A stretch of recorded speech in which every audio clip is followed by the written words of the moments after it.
Hey everyone, welcome back to my channel. Welcome to the channel if you are new. Today's content is going to be a little bit different, but I thought this would be helpful to someone. So basically, based on the topic, I want to quickly share with you my experience with KDP Publishing and give you some tips if you will be using that platform to self-publish. So I published my second book recently through KDP. And really, I should have prefaced this. This is not my first book. This is not my first rodeo, right? So my first book was done through a traditional publisher a few years ago. And so there are a lot of things that are really not new to me, if you will. Here's a copy of my first book, and I can add the information to the description box below if you want to check it out. I know, so based on the fact that this is not my first rodeo, I know about editing. I know about book covers, bios, illustrations, and the like, right? So as far as my experience with self-publishing versus traditional publishing, I think many of you know about the flexibility that self-publishing will offer you. Plus, come on now, it's free. You will definitely be shelling out some coins if you go the traditional publishing route. And that was my case with my first book. And I have not made all that money back yet. And it's been well over 3 years. But back to the topic at hand, I digress, right? So I really want to say that the KD process is really laid out for you. It's really, the platform really guides you and you go step by step. From one page to the next, you're completing your title, you're working on your book description, you're working on the size of the book, if you want to go in color, if you want to go in black and white. You're identifying what categories you want your book to fall under. And then you're also uploading your book cover and then your manuscript as well. So another one of the reasons why I really appreciate KDP so far is you can request a proof copy, right? And you can review prior to publishing or going live, just to kind of identify if everything is perfected the way you want it to be. It is a print on demand service. So you will be paying for each copy as purchased. So I do want to say that maybe this was just me, but I'm going to be a little bit vulnerable right here, okay? And I was really hesitant in sharing this information.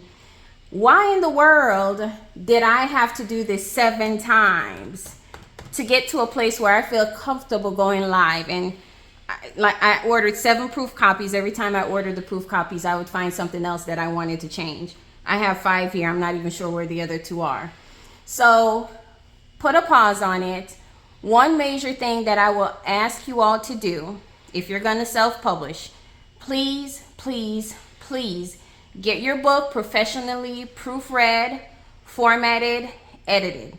I know a lot of times as authors, we are reviewing the same information over and over again, and it's kind of like writing any paper, a thesis or so forth. Sometimes you miss the mistakes along the way because you look at the same document. One of the things that may be obvious, but not to me, I did miss it. So the name of your book must be embedded or typed into the cover page that you will create.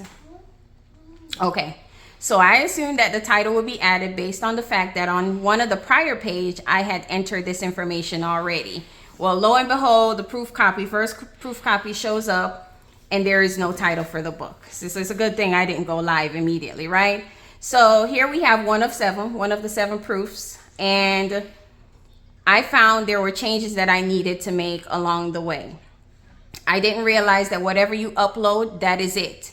You can preview, but for me, I guess it didn't click originally. And so I had the image for the cover of the book, but didn't anticipate this big old white background. That's another thing. I thought the entire thing was just gonna be blue. And so I had to work on that. If you have illustrations like I did in my second book, you wanna stick to your PNG if you're doing like an ebook or so. If you're gonna have a printed format book, then you wanna, use JPEG. One thing I'll say is make sure your illustrations are in the right format.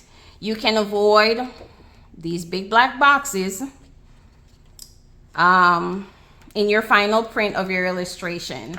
And that is really gonna affect how clear or how blurry your illustrations will be. So make sure your illustrations are in the right format. So I did get it down to a place where I was really comfortable, you know, with the illustrations. And so this is actually the final version of that book. So I was really hoping to keep this video really short and sweet. Let me know if you appreciate this content and if you would like more tips and tricks for self-publishing. Also, please like, please subscribe, please share this page, share this information, and finally use the link below to check out all my books. See you next time. Bye.